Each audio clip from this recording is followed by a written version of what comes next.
Hello Paltu. হ্যাঁ হ্যাঁ, কি বলছো বলো। এই যে আমি কলা বাগানের তয়েজের পুকুরের ধারে দাঁড়িয়ে আছি। হ্যাঁ, মোবাইলটা একটু লাউডে দে তো। আচ্ছা ঠিক আছে, লাউডে দিলাম। হ্যাঁ, সনি আছে,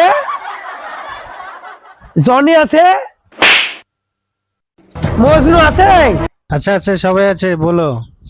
ভাই একটা কথা বলবো, আমি মনে হয় ভিডিও করতে আর পারবো না রে। কেন রে, বলছিস হ্যাঁ, কেন? তোরা ভিডিও করা ছাড়িস নি রে ভাই, তোরা ভিডিও করা ছাড়িস নি। এ ভাই, আমারও তো মাইক ছেলে আছে, ভিডিও করে যদি তোরা পয়সা পাস, তো আমারও মাইক ছেলে আছে রে ভাই, দুটি পয়সা দিস। আমি ভাই চলি গেল। কেন রে, কোথায় যাচ্ছিস? ও হ্যাঁ ভাই, আজ 30 দিন গা ধুইনি ভাই, তো গা ধুইতে চলে গেল।